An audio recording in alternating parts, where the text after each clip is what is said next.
শপথ গ্রহণের সাথে সাথে বিএনপির বিরুদ্ধে জামাতের বিজয় আমরা লক্ষ্য করছি। দ্যাট মিনস বিএনপি সরকারের হিসাব নিকাশ এলোমেলো, জামাত খেলা জমিয়ে দিয়েছে। এটা হচ্ছে জামাতের একটা অর্জন, এটা জামাত দেখিয়ে দিচ্ছে। অসাধারণ খেলা চলছে কোন লেভেলে, তার মানে কি কোন টেবিলের মাল কোন টেবিলে চলে গেল। চিন্তা করেন, গত 54 বছর আমরা এরকম বিরোধী দল দেখি নাই। তো ওনারা বিরোধী দল হিসেবেও দেখেন কত বড় চমক দিতে যাচ্ছে। বিরোধী দলে এমন কিছু হয় বিদেশে, এগুলো শুনে আসতেছিলাম, বাংলাদেশে যে হবে এটা কোনোদিন ভাবি নাই, এটা ভাবতে হচ্ছে। গণভোটের ব্যাপারে জনমনে বেশ ডাউট তৈরি হয়েছে যে ডক্টর মোহাম্মদ ইউনূস স্যার কি এক ঢিলে চার পাখি মারার চেষ্টা করছে না চার ঢিলে এক পাখি মারার চেষ্টা করছে।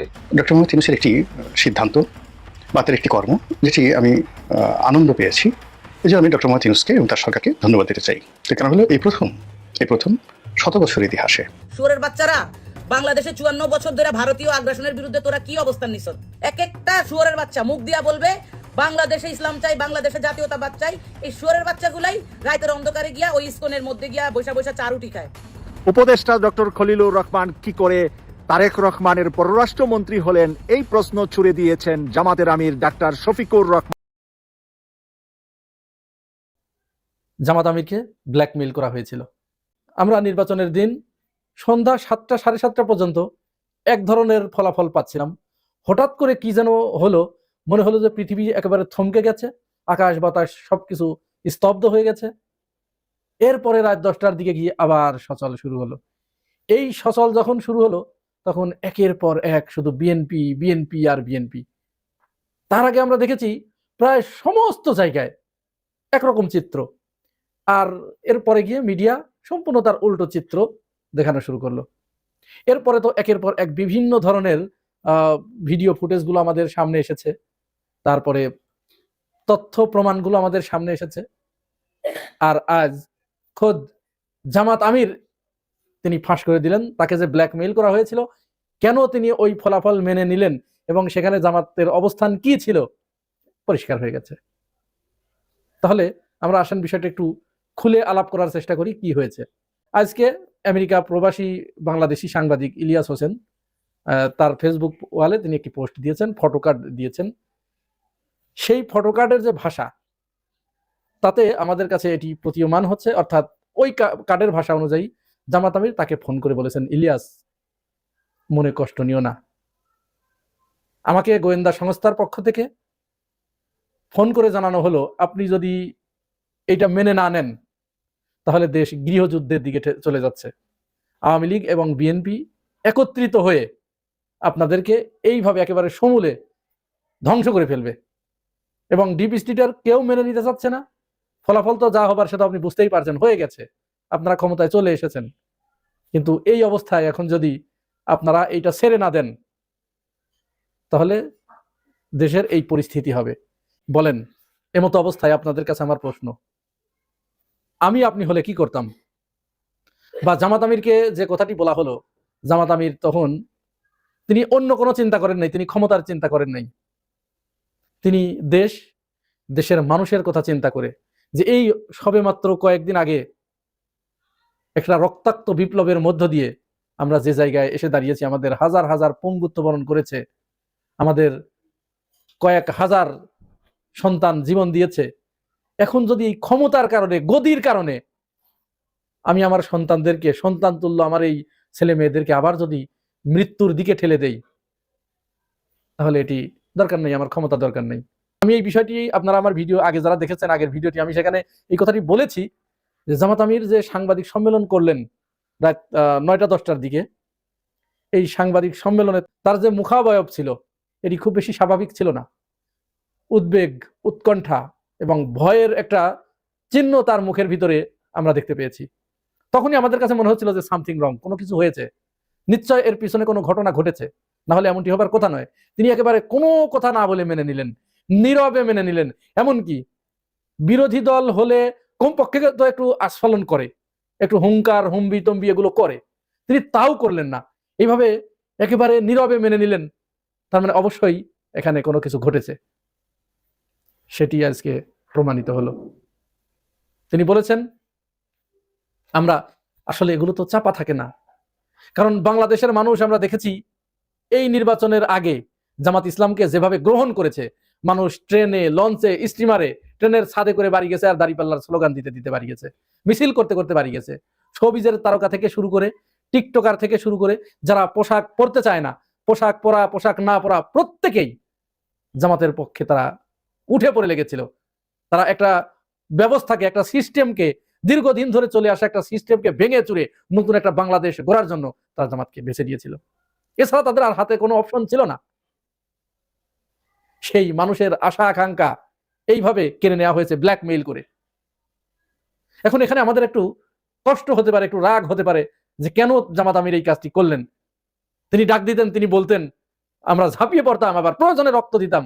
হ্যাঁ, এটি আমাদের আবেগ থেকে বলা খুবই সহজ, এটা আমার কাছেও এটি মনে হচ্ছে। কিন্তু বৃহত্তর দৃষ্টিতে যদি চিন্তা করি, তাহলে চিন্তা করুন তো জামাত আমির এখানে কত বড় বীরত্বের এবং মহত্বের পরিচয় দিয়েছেন। তার কাছে ক্ষমতা কিছু নয়। আর অপরদিকে আমরা যারা বাংলাদেশের মানুষকে নিয়ে রাজনীতি করতে চাই, তাদের কি চরিত্র দেখলাম? আমরা দেখেছি ক্ষমতার জন্য আওয়ামী লীগের চরিত্র আমরা দেখেছি। তারা মানুষ হত্যা করতেও বিন্দুমাত্র দ্বিধা করে নেই। বাংলাদেশের তাদের নিজ দেশের মানুষের বুকে গুলি চালাতে, পাখির মতো গুলি চালাতেও তারা দ্বিধা করে নেই। আবার ঠিক আরেকটি দল, তারাও এ ব্যাপারে বিন্দুমাত্র কার্পণ্য করে নেই, শুধুমাত্র ক্ষমতার কারণে তারা এইভাবে ব্ল্যাকমেইল করলো একটা দলকে। তাহলে তারা এদেশের মানুষের কি সেবা করবে?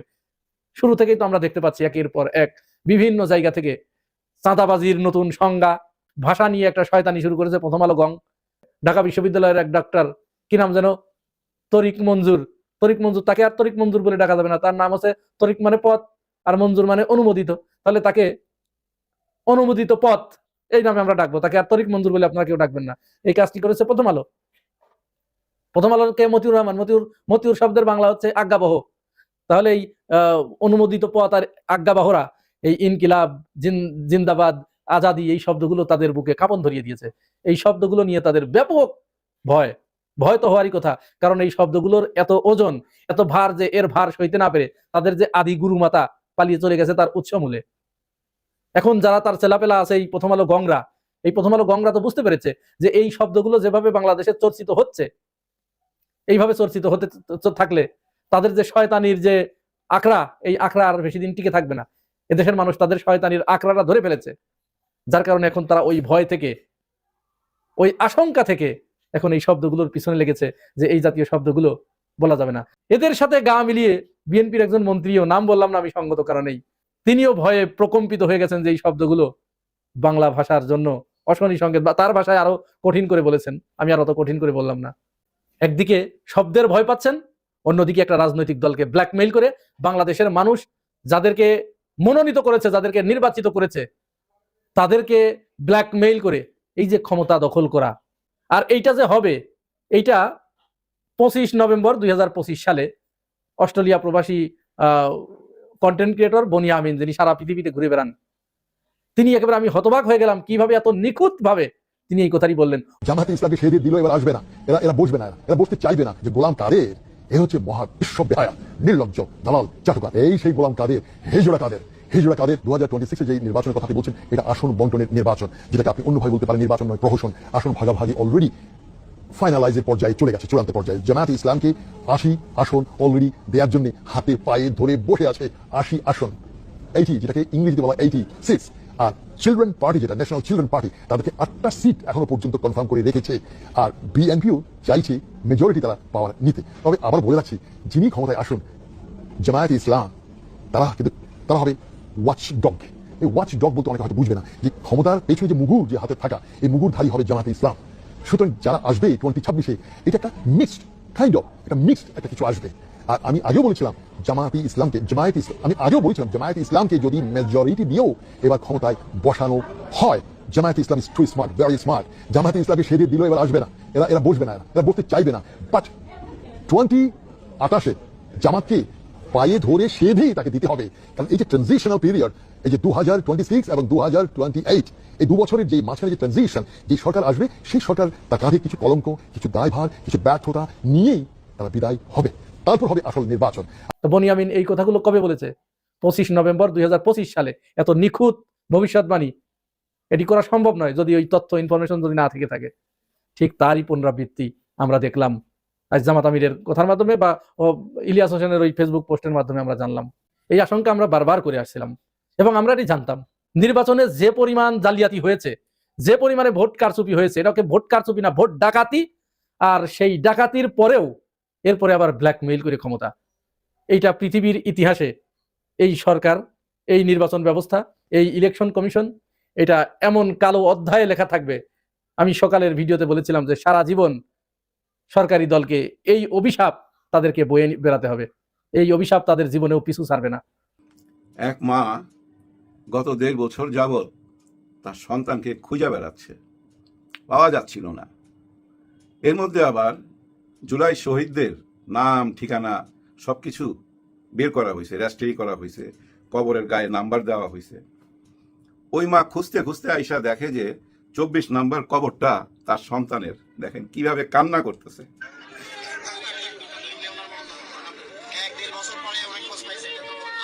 আরে কার কোনটা কবর আগে কেউ জানতো না। গত সরকার, যে সরকার বিদায় নিল, ওনারা সব ঠিকানা এবং কার কোথায় বাড়ি ঘর সবকিছু বের করে রেজিস্ট্রি করে সমস্ত কবরের মধ্যে রেখে দিছে। আর ওই মা আয়সা খুঁজে পাইছে তার সন্তানকে, কিভাবে কাঁদতেছে। কেউ আগে চিনতো না কার কোনটা কবর, কেউ নাই। এক ভদ্রলোক ওই মার পাশে বসছে। এই কান্না কি শুনতে পান আপনারা? না, শুনতে পান না। কেউ শুনতে পায় না। শুনতে পাইলে তো ভাই শপথ নিয়েই নিত। শপথ যে নিবে না, একদমই নেবে না আমার মনে হয়। এর কিছু সিমটম পাওয়া যাচ্ছে। হঠাৎ এই 21শে ফেব্রুয়ারিকে সামনে রেখে ভাষা নিয়ে অনেক রকম কথাবার্তা হচ্ছে। কোন কোন কথা বলা যাবে, কোন কোন কথা বলা যাবে না। ইনকলাব বলা যাবে না, ইনসাফ বলা যাবে না, মজলুম বলা যাবে না, আরো কি কি যেন আছে। ও আজাদি, গোলামি না আজাদি বলতাম না, সে আজাদি বলা যাবে না। আজাদি নামে একটা পত্রিকা আছে তো চিটাগাঙ্গে, ওই পত্রিকার কি হবে কে জানে। আমাদের যে ঢাকায় এই যে টিকাটরিতে পত্রিকাটার অফিস, ইনকলাব পত্রিকা, সেই ইনকলাব পত্রিকা তো বন্ধ করে দিতে হবে। কথাগুলা কে বলছে জানেন? সাধারণ কেউ বললে ঠিক আছে, মাইনা নিতাম, কিন্তু বলছে একজন মন্ত্রী, আমাদের জ্বালানি মন্ত্রী, ওনার মুখের কথা শুনে। বাংলা ভাষাকে ধারণ করতে হলে ইনকলাব জিন্দাবাদ বলা যাবে না। সিরাজগঞ্জে এমনটাই বলেছেন বিদ্যুৎ, জ্বালানি ও খনিজ সম্পদ মন্ত্রী ইকবাল হাসান মাহমুদ টুকু। অন্যকে প্রশ্রয় দেওয়া হলে তা সারা দেশে ছড়িয়ে পড়তে পারে। নতুন ওয়ার্ড পাচ্ছি আমি, যেটা নাকি বাংলার সাথে সম্পর্ক নেই, যেটা নাকি বাংলাকে ঠেকিয়ে দেওয়ার জন্য ব্যবহার করা হতো। আচ্ছা, সেটাই আমাদের ভাষা হয়ে গেছে, আমাদের ছেলেদের ভাষা হয়ে গেছে। আমাদের ছেলেদের ভাষা হয়ে গেছে। কেউ ছেলে নাই, ওই ছেলে তো এখন মন্ত্রী। হাসনাত আব্দুল্লাহ মন্ত্রী না? মন্ত্রী তো। হাসনাত আব্দুল্লাহ এটা জবাব দিছে, শুধু লেখছে ইনকলাব জিন্দাবাদ, একটা স্ট্যাটাস দিছে। এটাকে কেন্দ্র কইরাই ইনিও মন্ত্রী উনিও মন্ত্রী, দুই মন্ত্রী, এক মন্ত্রীর জবাব আরেক মন্ত্রী দিয়ে দিছে। এত সহজে ভুলা গেলেন হাদির ইনকলাব মঞ্চকে। ইনকলাব মঞ্চের কি হবে? শুধু মঞ্চ থাকুক, ইনকলাবটা ফেলে দিতে হবে, তাই না? আপনার কথা অনুযায়ী এইসব নিয়ে ঘাটাঘাটি করার কি দরকার বলেন? দরকার আছে? দরকার নাই। 21 ফেব্রুয়ারি বাংলা না ইংরেজিতে বলেন আপনি? 8ই ফাল্গুন বলি না তো? 8ই ফাল্গুন বলা উচিত তো, কিন্তু আমরা বলি না। 21 ফেব্রুয়ারি। এই যে আমি বসে আছি, এটা কি চেয়ার? এটা কি বাংলা? এখন বলতে হবে কেদারাতে বসে আছি, কেদারা। এগুলা নিয়ে টানাটানি করা উচিত না। এগুলাতে কি ইঙ্গিত করে জানেন? ওইটাই ইঙ্গিত করে, ওই যে আপনারা যে শপথ নেন নাই, কেন নেন নাই, ওইটাই প্রকাশ পাচ্ছে। মাননীয় মন্ত্রী টুকুর সাহেব এর আগে একটা কথা বলছিল, আপনাদের মনে আছে কিনা, যে সরকারে আমরা আসলে মার্শাল্লাহ জারি করুন, এরকম একটা কথা উনি বলছিল। মানে মিলিটারি দিয়া শাসন করে দেশ চালাবে, কারণ মব জাস্টিস হয়, এগুলোকে দাবাইতে হইলে দেশে মার্শাল্লাহ লাগবে, এরকম একটা কথা মনে হয় বলছিল। যাই হোক, এটা আমার প্রমাণ নাই, কারণ ওই ফটো কার্ডের মধ্যে দেখছি। আজকাল তো জানেন ওই ফটো কার্ডের মধ্যে ভেজাল বাইরে হয়ে গেছে, কোনটা সত্য কোনটা মিথ্যা বোঝা মুশকিল। আসলেই এমন একটা অবস্থা হয়ে গেছে না, জানেন, মানুষ কোনটা এআই দিয়ে বানানো, কোনটা মানুষের তৈরি, কোনোটাই বুঝতে পারতেছে না। এটা একটা সুবিধা হয়েছে কি জানেন? কেউ কোনো আকাম কইরা ধরা খাইলে বলবে ওইটা এআই দিয়ে তৈরি, এটা আমার না, বইলা পার হয়ে যাবে। অর্ধেক লোক বিশ্বাস করবে, অর্ধেক লোক বিশ্বাস করবে না। যাই হোক, অর্ধেক আর ভাগ করতে চাই না দেশটাকে, সবাই এক হইতে চাই, কিন্তু কিভাবে এক হব? আমরা এই ভাষা নিয়ে এই সময় এই কথা কেন বলতেছি? আমরা কি হাদিকে অস্বীকার যাচ্ছি? হাদির মৃত্যুর বিচারটা হবে না, এভাবেই পার হয়ে যাবে। ইনকলাব মঞ্চ, ইনকলাবই যদি ফালায় দেয় মঞ্চ রাইকা কি করুম, তার মানে কি এই বিচার হবে না? ওই যে শপথ নেয় নাই, ওইটারও কিন্তু একটা ইঙ্গিত দেয় এখানে, কারণ শপথ নেওয়ার পক্ষে কারা কারা শপথ চায়, কেন শপথ চায়? জুলাই কারণেই তো শপথটা চায়। আর এই জুলাই কিভাবে হয়েছিল? ইনকলাব জিন্দাবাদ বললেই তো হয়েছিল, তাই না? এটা মাইনা নিতে অসুবিধা কি? ও এখানে আরেকটা ব্যাপার আছে ভাই, সত্যিটা বলতে হবে। এই ইনকলাব জিন্দাবাদ কথাটা কোত্থেকে আসছে জানেন? প্রথম আমাদের পিনাকি ভট্টাচার্য, হ্যাঁ পিনাকি ভাই কিন্তু ইনকলাব জিন্দাবাদ প্রত্যেকটা ভিডিওর এন্ডে বলে। ওইখান থেকেই কিন্তু আবার এই ইনকলাব মঞ্চ, আবার ওইখান থেকেই কিন্তু জুলাই গণ অভ্যুত্থানে এই ইনকলাব জিন্দাবাদ আমরা স্লোগান দিতাম। ব্যাপারটা কিন্তু অনেক গভীরে শিকড়ে। তার মানে কি, ওই পিনাকি ভট্টাচার্য উনি যেহেতু এখন বিএনপির পক্ষে কথা বলে না, বিএনপির অনেক সমালোচনা করে, ভুল ধরে, এর জন্যই কি ইনকলাব জিন্দাবাদ মানে ইনকলাব কথাটাকে সেন্সর কইরা ফালায় দিতে চাইতেছে। বাংলা ভাষাকে বুকে ধারণ করার জন্য ইনকলাব ফেলে দিতে হবে। এখন এই বাংলা ভাষাকে বুকে কিভাবে ধারণ করবেন? পাহাড়ি অঞ্চলে চলে যান, ওইখানে তো ওরা বাংলা কথা কয় না ভাই, হ্যাঁ বাংলা কথা কয় না। আমাদের এই এলাকাতে আমি দেখছি অনেক আছে, এই যে ময়মনসিংহ থেকে আসছে, ওদেরকে বাংলা কইতে শুনি না, নিজেরা জানি কি বলে আমি তো বুঝি না, হ্যাঁ বিদেশি ভাষা মনে হয়। তার মানে কি ওনারা কি বিদেশি? না, ওনারা বাংলাদেশি। বাংলাদেশের ভিতরে অনেক রকম ভাষা আছে। আমার মা তো ঠিক মতো শুদ্ধ কথা বুঝতো না, পুরা নোয়াখাইলা ছিল, তাইলে আমার মা কি বাঙালি ছিল না? এগুলা বুঝতে হবে। এগুলা নিয়ে বিতর্ক কইরা আমাদের মনের মধ্যে সন্দেহ ঢুকাই দিতেছেন। কোন সন্দেহটা জানেন? ওই যে আমরা হ্যাঁ ভোট দিছি, 4,80,00,000 মানুষ আমরা হ্যাঁ ভোট দিছি, আমাদের কোনো রায় পাইলাম না, তো ফলাফল কি? আমাদের কিচ্ছুই তো জানলাম না। আমরা যে ভোটটা দিলাম সে ভোটটা কোথায় গেল? আমাদের আরেকটা ভোটে আপনারা পাওয়ারে চলে গেলেন, ক্ষমতায় চলে গেলেন, সংসদে চলে যাইতেছেন, এর মধ্যে যাওয়া ঘোষণা হয়ে গেছে। কিন্তু আমাদের হ্যাঁ না ভোটের কি হবে? আমরা যারা 4,80,00,000 মানুষ হ্যাঁ পক্ষে ভোট দিছি তাদের কি হবে? আমরা তো একটা নতুন বাংলাদেশের স্বপ্ন দেখছিলাম। ইনকলাব জিন্দাবাদ নিয়ে চুলকানি কেন থাকবে আমার মাথায় আসে না। আজাদি কেন বলা যাবে না? গোলামি কেন বলা যাবে না? মজলুম কেন বলা যাবে না? ইনসাফ কেন বলা যাবে না? আমার মাথায় আসে না। এগুলা বইলা ওই যে দুইটা ভাগ কইরা দিতেছেন, অশান্তি সৃষ্টি করতেছেন। আমি অনুরোধ করব মাননীয় প্রধানমন্ত্রীর কাছে, বর্তমান মাননীয় প্রধানমন্ত্রী, হ্যাঁ ভাই অনেক বছর পর, প্রায় 3 যুগ পর একজন পুরুষ প্রধানমন্ত্রী পাইছি, যার জন্য ওনার কাছে আমার দাবি বললি কিছু কথা বলেন, এমন ভাবে বলেন যেন ভূমিকম্প তৈরি হয়ে যায় চারিদিকে। হ্যাঁ ভূমিকম্প, ওই নসুন্দির ভূমিকম্প সারা বাংলাদেশে হইতে হবে। আপনার এমপিদেরকে ডাইকা ক্লোজ ডোরে বসেন, আবার বসেন, একবার বসছেন আপনি, এটা শোনা গেছে, আপনার এমপিদের মুখেই শুনছি যে আপনি ডাইকা সবাইকে শাসন করছেন, বুঝাই দিচ্ছেন এবং এই কথা বলছেন কেউ গাড়ি নিতে পারবে না, জায়গা জমি নিতে পারবে না, সরকারি সুযোগ সুবিধা নিতে পারবে না, কারো এলাকায় কোনো গন্ডগোল শুনলে, চাঁদাবাজির কথা শুনলে আমি কিন্তু বরদাস্ত করবো না, এই কথাগুলো আপনি বলছেন। এবং ওই ক্লোজ ডোরের এই কথাগুলো বাইরে ফাঁস হয়েছে, শুনে ভালো লাগছে। কিন্তু বাস্তবে অন্য চিত্র আপনি নিজেই দেখতে পারতেছেন যে আপনার কর্মীরা বাস্তবে আপনাকে না সুন্দর একটা বাংলাদেশ গড়তে দিবে না, বাধা দিবে, বারবার বাধা পাবেন আপনি, আপনার লোকই আপনাদেরকে বাধা দিবে। দেখেন বিরোধী দল জামাতে ইসলাম শহীদ মিনারে গেছে, আগে ওনারা যাইতো না, এখন গেছে। এখন যাওয়াটাকে সুস্বাগতম জানাইতে হবে, উৎসাহ দিতে হবে, প্রশংসা করতে হবে। ওইটাকে যদি প্রশ্নের মুখে ফেলা দেন তাহলে তো ভাই যারা আসতো না এই শহীদ মিনারে তারা আর কোনোদিনই আসবে না। কারণ ওনারা দেখতে পাইতেছে যে আপনারা যে শহীদ মিনারে কেউ গেলে অপমান হইতে হইতেছে, বাইরে থেকে বিভিন্ন রকম স্লোগান দিতেছে। জামাতের আমির সাহেব এবং এই 11 দল থেকে নাহিদ ইসলাম ওনারা যখন গেছিল বাইরে থেকে অনেক রকম সাউন্ড আসছে, ওই সাউন্ডগুলো ভালো না। ওই সাউন্ডগুলো দিয়েই কিন্তু গত 54 বছর 55 বছর এই দেশটা চালাইছেন, ভয় ঢুকায়া, ডর দেখায়া, আয়না ঘর বানায়া, ওই যে ছিত লক্ষাতে এই কইরা সিমেন্ট ঢুকায়া পানিতে ভাসায়া দেওয়া, ডুবাইয়া দেওয়া, এইসব ভয় ভীতি দেখায়া অনেকেই অনেক কিছু করছে, কিন্তু সেই দিন তো নাই। হ্যাঁ ইনকলাব জিন্দাবাদের দিন এখন। আপনারা যতই মুছতে চান মুছতে পারবেন না, তো হাদিকে মুছতে পারবেন, কারো মন থেকে মুছতে পারবেন না। 24 জুলাইকে অস্বীকার যায়া কোনো কিছু করতে পারবেন না, হ্যাঁ কোনো কিছু করতে পারবেন না। কারণ আপনারা কথা দিচ্ছেন, বিশেষ করে মাননীয় প্রধানমন্ত্রী আপনি নিজে বলছেন সবাইকে হ্যাঁ ভোট দিতে, আপনি নিজে বলছেন, আপনার কথা আপনাকে রাখতেই হবে। আমার বিশ্বাস আপনার দলের ভিতরে হয়তো অনেকেই চায় না, কিন্তু আমার মনে হয় আপনি যদি বলেন, আপনি যদি চান, কেউ আটকাইতে পারবে না। আপনি স্বীকৃতিটা দিয়ে দেন, শপথটা নিয়ে নেন, দেখবেন পুরা দেশ আপনার পক্ষে থাকবে। 5টা বছর শান্তিতে দেশ চালাইতে পারবেন। আর বর্তমানে যারা ভাই রংবাজি কইরা বেড়াইতেছেন, যা ইচ্ছা তাই বলতেছেন, যা ইচ্ছা তাই করতেছেন, আপনারা মনে করছেন ওরা হাইরা গেছে, গর্তের মধ্যে ঢুইকা গেছে। আপনারা মনে করছেন ওই যে 24 5ই আগস্টে যেভাবে আওয়ামী লীগ পালায়া চলে গেছিল, ঠিক সেইভাবে জামাত ইসলাম ওই 11 দল গর্তের মধ্যে ঢুইকা গেছে, লুকাইয়া গেছে, বিদেশ চলে যাইতেছে, কেউ আর রাজনীতিতে নাই, এরকম কিছু মনে হইতাছে না। ভুল ধারণা, ভুলা যান কেন? এটা রোজার মাস, সংযমের মাস, হ্যাঁ এটা ইবাদতের মাস, এটা ভুলা গেলে হবে। সংযমের মাসে যতই আঙ্গুলি করেন, যতই পায়ে পাড়া দেন না কেন, কোন রকম জবাব দিবে না, চুপ, একদম চুপ। এই সংযমের মাসে, রোজার মাসে ওনারা চুপ থাকবে। আর ওই সুযোগটা আপনারা নিচ্ছেন। আপনারাও জানেন যে এরা ইসলামিক মাইন্ডে রোজা নামাজ করে, এরা কোনোদিন এখন রাস্তায় নামবে না। এই ফাঁকে আপনারা যা ইচ্ছা তাই করে বেড়াইতেছেন না। বিজয় মিছিল তো করেন নাই, এখন খন্ড খন্ড বিজয় মিছিল করতেছেন, উৎসব করতেছেন, মানুষকে অপমান কইরা, কারো মাথায় বাড়ি দিয়া, কারো ঘরের মধ্যে ঢুইকা কেন ভোট দিছিলি। হ্যাঁ, অনেক ভিডিও চারিদিকে ছড়ায় গেছে, শুধু জামাতে ইসলামকে ভোট দিছে এই একটা কারণে আপনারা তাদের উপরে অত্যাচার করতেছেন। তবে আমি মনে করি এই রোজার মাস, সংযমের মাস, একটু সবুর ধরেন। আল্লাহ রসুলের দোহাই লাগে, দেশটাকে আর অস্থির করেন না। একটা নতুন সরকার আসছে, তাকে কাজ করার সুযোগ করে দেন।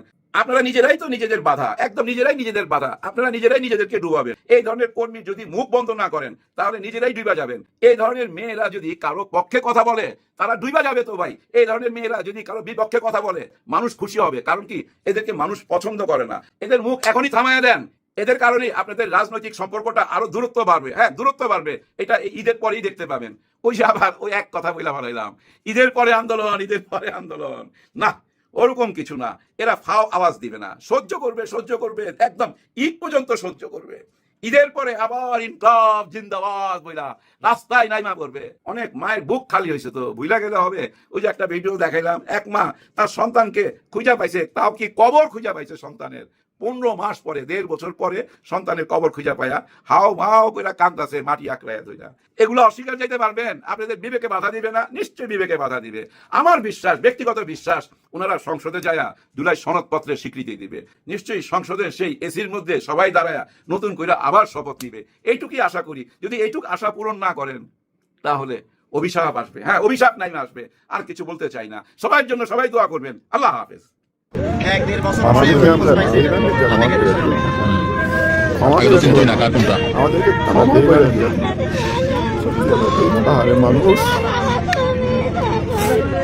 বিএনপি সরকারের মন্ত্রিসভা নিয়ে বিএনপির অভ্যন্তরীণ তোলপাড়, চরম ক্ষোভ এবং উদ্বেগ, বিস্ময়, যার ফলে মন্ত্রিসভা পুনর্গঠন করতে বাধ্য হতে পারেন বা বাধ্য হবেন মাননীয় প্রধানমন্ত্রী জনাব তারেক রহমান। এখানে স্পষ্টভাবে প্রমাণিত হচ্ছে যে তারেক রহমান নিরুপায়। যেমন ডক্টর খলিলুর রহমানকে পররাষ্ট্রমন্ত্রী বানিয়েছে, এই মালকে রাখতে পারবে না। খবর, খলিলুর রহমানকে পররাষ্ট্রমন্ত্রী করে নিয়ে বিএনপি তো বিস্ময়, বিএনপিতে বিস্ময় শুরুর দিকেই, তাও একটা সিগনিফিকেন্ট মন্ত্রণালয়, এবং পুরো বিএনপি সরকারকেই নৈতিকভাবে প্রশ্নবিদ্ধ করে দেয় এবং নির্বাচনকে প্রশ্নবিদ্ধ করে দেয় ডক্টর খলিলকে পররাষ্ট্রমন্ত্রী বানানোর মধ্য দিয়ে। এবং বিএনপির আরেক কিছু সন্ত্রাসী মন্ত্রী, খুনি মন্ত্রী, যারা যেভাবে প্রকাশ্যে চাঁদাবাজের লাইসেন্স দিচ্ছে, চাঁদাবাজকে বৈধতা দিচ্ছে, চাঁদাবাজিকে, এই এদের কারণে তো এই সরকার বাংলাদেশ জাতীয়তাবাদী চাঁদাবাজ সরকার। চাঁদাবাজ সরকার দেশ চালাতে পারবে না। তারেক রহমান অত্যন্ত বিব্রত হবেন। তারেক রহমান যদিও সাংবাদিক এবং পত্রিকাগুলো সব দখলে আছে, কোনো সাংবাদিকের সাহস নাই তারেক রহমানকে প্রশ্ন করবে যে মাননীয় প্রধানমন্ত্রী, আপনার মন্ত্রী চাঁদাবাজের বৈধতা দিয়েছে, চাঁদাবাজের, এখন আপনার সিদ্ধান্ত কি করবেন? এই প্রশ্ন করার সাহস কোনো সাংবাদিকের বাংলাদেশের নাই। সব দালালের বাচ্চা দালাল। সমস্ত সাংবাদিক যারা তারেক রহমান দরবারে প্রবেশ করার সুযোগ পায়, সব দালালের বাচ্চা দালাল, সব পত্রিকাগুলো দখলে। আর যারা দালালি করে না তাদের চাকরি থাকে না। এবং সব সাংবাদিকগুলো জুলাইয়ে আওয়ামী লীগের পক্ষে, গণহত্যাকারীদের পক্ষের সমস্ত 2-1 সাংবাদিক যাদের চাকরি চলে গিয়েছে। এই জন্য জুলাইয়ে যারা হাসিনার পক্ষে ছিল তারাই কিন্তু এখন তারেক রহমানের দালালি করছে, তোষামোদি করছে। এই জন্য মিডিয়া, এগুলো হচ্ছে আসলে গণতন্ত্রের শত্রু, জনগণের শত্রু। এস্টাবলিশড মিডিয়াগুলো, জনগণের প্রকৃত বন্ধু হচ্ছে সোশ্যাল মিডিয়া। সোশ্যাল মিডিয়া দেখবেন, ওইসব হাবিজাবি মিডিয়া টিডিয়া বাদ দেন। ওগুলো দ্বারা কি হয়? ওগুলোকে জনগণ জুলাইতে লাথি মেরেছিল না? দেখেন, যেই সাংবাদিকরা যেই টেলিভিশন চ্যানেল দেখিয়ে দিচ্ছে ওই স্যার ওদিক গুলি করেন জুলাইতে, মনে আছে? ওই সংবাদপত্রগুলো এখন বিএনপি, ওই টেলিভিশন চ্যানেল এখন বিএনপি। তো দর্শক, এই জায়গায় it's very significant and alarming. এখন এই চাঁদাবাজ মন্ত্রী, সে মন্ত্রীকে রাখতে পারবেন না। কোনো সাংবাদিক প্রশ্ন করা লাগবে না। সোশ্যাল মিডিয়ায় যে আলোচনা শুরু হয়েছে, আমরা যে কঠিন প্রতিবাদ করছি, এর ফলেই দেখবেন এক পর্যায়ে বাদ দিয়ে দিতে বাধ্য হবে। এবং অতি শীঘ্র বাদ এমনিতেই দিতে হবে। আরো অনেক মন্ত্রীকে বাদ দিতে হবে। অনেকের চাকরি নাই ভাই, আপনার মন্ত্রী, কয়েকজন মন্ত্রীর সাথে ভালো সম্পর্ক আছে ভাই, আপনাদের অনেকের চাকরি নাই। আপনাদেরকে বাদ দেওয়ার জন্য, যেমন একটা কথা আছে না, আইন তৈরি করা হয় লঙ্ঘন করার জন্য। মানে একটা আইনের একটা উদ্দেশ্য হচ্ছে যে আপনি একটা আইন করবেন, কেউ আইনটা লঙ্ঘন করবে, তারপরে আপনি শাস্তি দিবেন। আইনের অন্যতম একটা উদ্দেশ্য হচ্ছে এটা। তো মন্ত্রী এখানে অনেককে বানানো হয়েছে তোমাকে বাদ দিয়ে দেওয়ার জন্য। বাবা, আপনি থাকতে পারবেন না, কারণ ইউনুস কোটায়, আমেরিকা কোটায় আরো অনেককে ঢুকাতে হবে। তারপরে হয়তো ইউনেস্কো রাষ্ট্রপতি বানানোর দিকে যাবে। তো ইউনেস্কোটা অনেককে ঢুকানোর জন্য আপনাকে বাদ দিয়ে দিবে। তো দর্শক, এই খবরটা দেখেন, যেখানে বিএনপির অভ্যন্তরেই তোলপাড় বিস্ময়। তো সেই মন্ত্রিসভা যদি আপনি চালিয়ে রাখতে চান, তাহলে তো সেই আর এক ফেসিবাদ, ফেসিজম 2.0। কারণ কি? কারণ হচ্ছে আপনি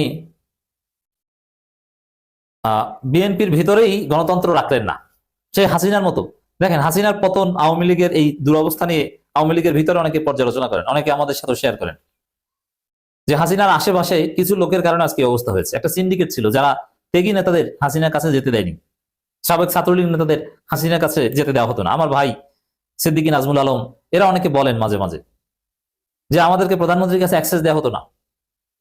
ওবায়দুল কাদের আত্মীয় স্বজন বা একটা গোষ্ঠী বা একটা বিশাল সিন্ডিকেট ছিল, মাদারীপুর গোপালগঞ্জের সিন্ডিকেট। কিসের ছাত্রলীগ? অথচ ত্যাগী ছাত্রলীগ নেতা, তাদের কোনো দাম ছিল না। তো এইসব কারণে শেষ পর্যন্ত শেখ হাসিনাকে ভুলভাল বোঝানো হয়েছে এবং এক পর্যায়ে শেখ হাসিনা পতন হয়েছে। তো ওরকম তারেক রহমান যদি বিএনপির কথাই না শুনেন, বিএনপির ভেতরে যদি ত্যাগীদের মূল্যায়ন না হয়, বিএনপির ভেতরে যদি হাইব্রিডটা নেতৃত্বে থাকে এবং ভিতরে যদি ডেমোক্রেসি না থাকে, তাহলে দেখবেন এক পর্যায়ে ওই বিএনপির আভ্যন্তরীণ প্রক্রিয়াই ফ্যাসিস্ট হয়ে উঠবে, যার পুরো প্রভাব পড়বে সমগ্র জাতির উপর।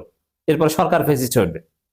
এই জন্য বিএনপি সরকারকে যদি ডেমোক্রেটিক হতে হয়, ফার্স্ট অফ অল দল হিসেবে বিএনপিকে ডেমোক্রেটিক হতে হবে। সেখানে বিএনপিতে বিস্ময় ডক্টর খলিলকে পররাষ্ট্রমন্ত্রী করার মধ্য দিয়ে। তো দর্শক, এই বিষয়ের তো একটা সমাধান করতে হবে। এর সমাধান এইটাই, দিন শেষে এই দুজনকে বাদ দিয়ে দিতে হবে, বিশেষ করে খলিলকে বাদ দিয়ে দিতে হবে। শব্দ বিধানে অন্তর্বর্তী সরকার নিরাপত্তা উপদেষ্টা দায়িত্ব পালনের সময় আলোচিত খলিল রহমান নির্বাচিত বিএনপি সরকার গুরুত্বপূর্ণ পররাষ্ট্র মন্ত্রণালয়ের দায়িত্ব পাওয়ায় খোদ দলটির নেতাকর্মীরাই অবাক হয়েছেন। এর সমালোচনা করেছে বিরোধী দল। যেখানে সরকারি দলও এটা চায় না, বিরোধী দলও চায় না, চায় আমেরিকা। তো তারেক রহমান এখানে কি করেনি? তার কিছু করার নাই, তিনি তার হাত পা বাঁধা। বুঝতে পারছেন? কারণ বিএনপিও বিস্ময় প্রকাশ করছে, তাহলে এই মাল কে ভাই? কেন বিএনপিতে কোনো যোগ্য লোক নাই পররাষ্ট্রমন্ত্রী হওয়ার? আউটসোর্স করতে হবে কেন? তাও এই বিতর্কিত ব্যক্তিকে। মানে এটা ইচ্ছায় করা হয়নি। তারেক রহমানও তাকে পররাষ্ট্রমন্ত্রী বানাননি, তাকে পররাষ্ট্রমন্ত্রী হিসেবে কোন অদৃশ্য শক্তি সেট করে দিয়েছে। এই অদৃশ্য শক্তি হচ্ছে যুক্তরাষ্ট্র। এই অদৃশ্য শক্তি বিএনপিকে ক্ষমতা এনে দিয়েছে নানান মেকানিজম করে, সূক্ষ্ম কারচুপি করে। বিএনপিদের কেউ কেউ বলেছেন তারেক রহমানকে পররাষ্ট্রমন্ত্রী করার বিষয়টি তাদের জন্য বিব্রতকর ও অস্বস্তিকর হয়েছে। নানান আলোচনা চলছে ব্যবসায়ী, অর্থনীতিবিদ সহ বিভিন্ন মহলে। কারণ অন্তর্বর্তী সরকার 18 মাসে অনেকেই খলিল রহমানের ভূমিকা নিয়ে আলোচনা ও বিতর্কের সৃষ্টি হয়েছে। তো সেটা লেগেসি বহন করছে। আসলে এটা সহজ ব্যাখ্যা এটাই যে এই খলিলটা কারচুপি করে, ইঞ্জিনিয়ারিং করে বিএনপিকে ক্ষমতা এনে দিয়েছে, অতএব খলিল এখন পুরস্কার ভোগ করছেন। ব্যাখ্যা একটাই। এমনকি নানান ইস্যুতে খলিল রহমানের সমালোচনা করে দেখা গেছে বিএনপি শীর্ষ পর্যায়ে নেতাদের। তখন শুধু সমালোচনায় থেমে থাকেনি, তারা বিএনপি খলিল রহমানকে অন্তর্বর্তী সরকার থেকে সরিয়ে দেওয়ার দাবিও জানিয়েছিল। সর্বশেষ নির্বাচনে কয়েকদিন আগে যুক্তরাষ্ট্রের সঙ্গে বাংলাদেশের বাণিজ্য চুক্তি নিয়ে ব্যবসায়ী, অর্থনীতিবিদের পাশাপাশি বিএনপি নেতাদেরও কেউ অভিযোগ তুলেছিলেন যে দেশের স্বার্থ রক্ষা হয়নি। অথচ ওই চুক্তির সাথে বিএনপি জড়িত ছিল, এখন খলিলকে পররাষ্ট্রমন্ত্রী বানানোর মধ্য দিয়ে প্রমাণিত হলো।